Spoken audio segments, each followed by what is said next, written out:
Hello and welcome to our new webcast, all about the latest offering from us here at Collinear Group, CBX, Constraint Based Execution. When we talk about execution, we are not getting into the realm of true crime. That market is already heavily saturated. We are talking about the world of complex manufacturing production systems. For example, aircrafts, ships, submarines, where you have thousands of people working together to build a highly advanced product with millions of parts. I'm Ben Sturgess, and I'm the delivery manager for our current largest customer, who happen to be the biggest aerospace OEM in the world. That's original equipment manufacturer. Yes, we love an acronym around here, and we'll try to stay on top of those for you as we go. In my work, I've been able to see, not to mention manage, firsthand the expansive work that we've been able to deliver and witness the value of what we're providing to help our customer to build their aircrafts as efficiently as possible.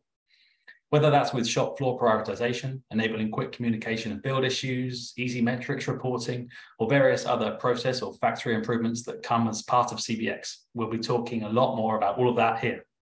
And to help with that discussion, I'm very pleased to introduce a few members of our Collinear team with decades of industry experience between them. We have Kevin Etwine. Kevin has developed and led production systems for more than 20 years in the aerospace and defense industry.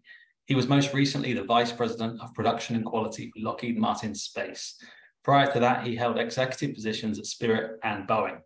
We are privileged to have Kevin as part of our Collinear Group team. It's fair to say he's been kind of a big deal at some major aerospace players.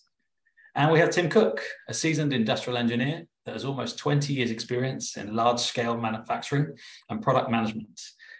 Tim has built applications at scale that simplify complex decision-making and focus factories on improving quality, speeding up decision-making, and reducing flow. And Richard Mayorga, a veteran and an industrial engineer with over 10 years experience creating and analyzing models of complex systems and leading projects using those models to help solve challenges in manufacturing organizations. Richard has a master's in industrial engineering and experience in production systems at companies such as Bell Flight and Boeing. And as for myself, my career has spanned over 15 years in electronics and software engineering, then various technical management roles. And more recently, I was the plant manager for a factory at a tier 1 supplier to Boeing before joining Collinear Group 3 years ago. Huge welcome to all of you. Thank you for joining.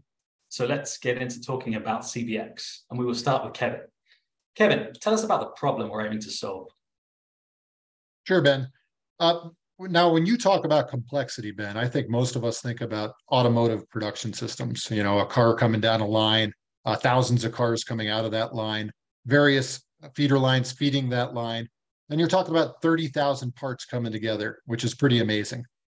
Now, when you talk about something like a wide body aircraft, you're increasing that part count by 100-fold, 3 million parts coming together, thousands of sub-assemblies coming to the airframe, and the airframe itself coming together as well.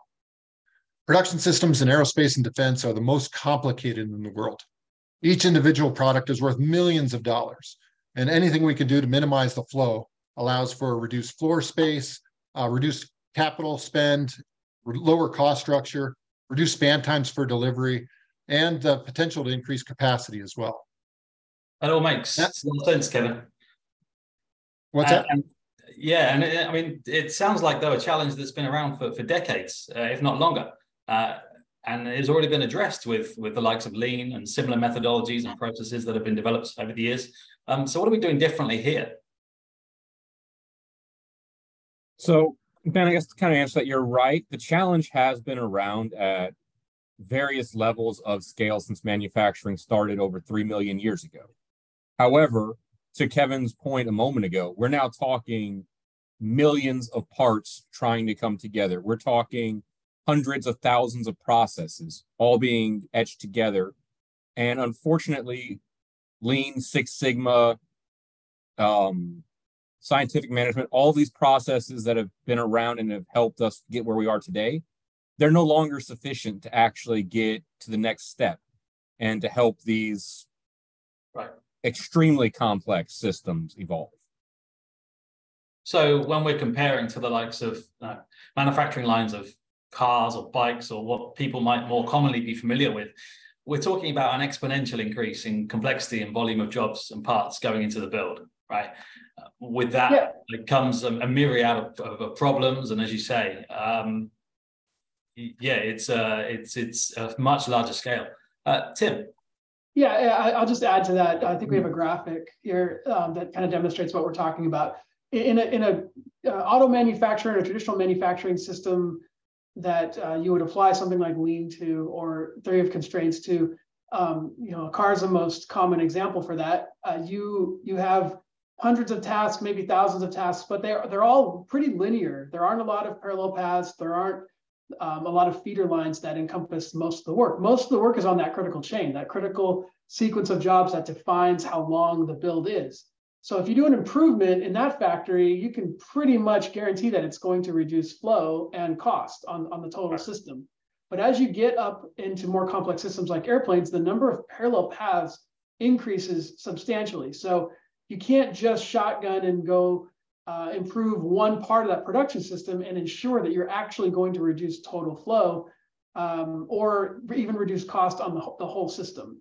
The critical chain only includes maybe 8 to 10% of the total jobs, and that actual constraining flow, that critical flow, is really defined by 10% of your jobs.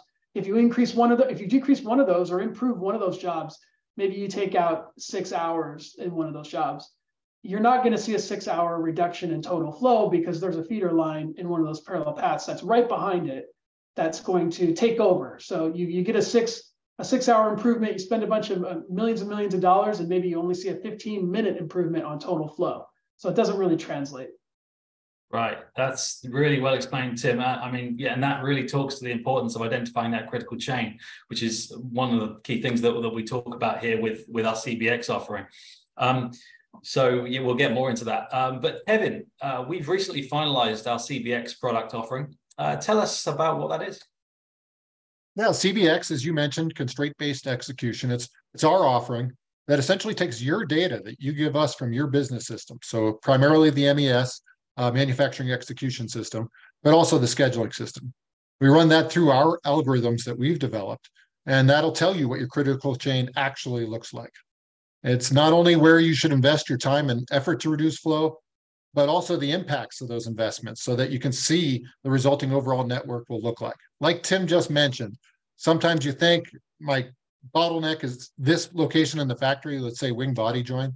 I have a project that's going to save 8 hours on wing body join. You invest in that project and you end up only shaving 2 hours off the overall flow because something else popped up as the primary bottleneck. What our offering allow you to do is be able to see what the overall investments are going to mean to the overall system. Now, when I was earlier in my career, I was a first line manager back in the day. I've run factories and I've run entire production systems. This tool would help me in all of those positions. And the fact that we can turn this really quickly, take your data and get it back to you in a very expeditious manner. And the fact that it's a relatively low cost offering, to me, makes it a no-brainer. It sounds great, Kevin. And looking at this from the perspective that you've previously been accustomed to, tell us about the value from CBX for the executive in a manufacturing organization, where your area of responsibility covers the entire business, not just the factory operations. Well, it's really tough to see the overall system when you're at the top of the production system. And you're relying on senior managers, first line managers that are focused on their individual areas to tell you where to invest. And it's very rare that you have a normalized system to tell you what each of those investments is going to buy you across that production system.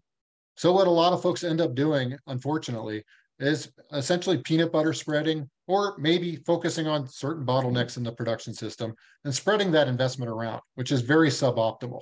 So CBX, to me, in my mind, allows you the foresight to really know what your investment is going to buy you on the overall production system.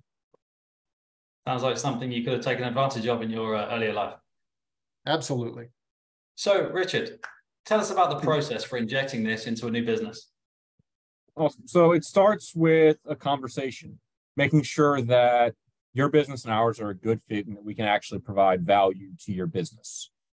From there, we would need some data from your team, and our team will analyze that data to get an initial feel for the environment.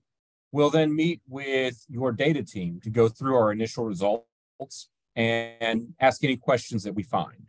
At that point, we'll schedule an on-site visit for 1 or 2 of our team members to go in and validate the data against the actual production system, do a production system assessment, and make sure that we understand the most important aspect, how the humans are actually relating to the product.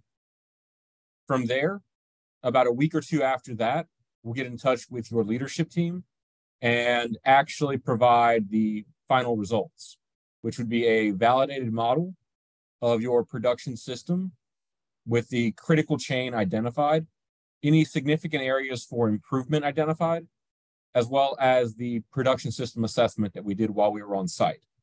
At which point we can then talk about next steps and how best to work with each other in the future, if that's something you're interested in. That does sound great, Richard. And so as many people who are watching this are probably asking, how long will it take overall? And how much time is required from those on site working in the manufacturing environment to work with us? So the first thing is to answer the how long. From start to finish is around 6 to 8 weeks. Okay. And in terms of the time required, all of us have a manufacturing background. We recognize how busy your team actually is trying to do the day-to-day business. So this process is designed to cause minimal disruptions to your team and take the least amount of their time possible. Excellent. Okay, makes sense, and it really does sound great. So just to recap then, in 6 to 8 weeks, let's say, we can be providing a fully validated model of the production system, have identified the critical chain for the full build, completed an evaluation of the processes and tools, and finally provide recommendations for improvement that would give the biggest return on investment for those improvement efforts. And that's what we call CBX Ready. And it doesn't end there. If you like what you've got from CBX Ready package, there's a lot more we can do to optimize the production system further, and we can talk plenty more about that in upcoming episodes. So to recap, there are 3 main takeaways from this. First one is that Collinear Group works with the largest OEMs in the world. We have a good relationship with them and we work with them. We have developed our own in-house IP through working with these companies and really understanding the problems that they encounter. We've developed our own algorithms, and we've built a simple process to take these complex manufacturing systems and provide valuable, useful insights. The third thing is that not all production systems are created equal when it comes to complexity. So to help with this and to help you determine whether or not you're a good fit for what we do, we've created a quiz for you to go fill out, and it's linked in the description below. So if you think this is something that you might want to do, click on that link, fill out the quiz, and we can reach out to you and see if it's a good fit. Awesome, Tim. Thank you very much. And that brings us to a conclusion for episode 1. And if you're watching this on LinkedIn, please give us a like, tag anyone you think might be interested in what we're talking about. And of course, we'd love to hear your thoughts in the comments section. And please feel free to connect with us personally if you've got any questions or would like to take the conversation further. And with that, thank you very much for listening. Thank you for your time, and goodbye until next time.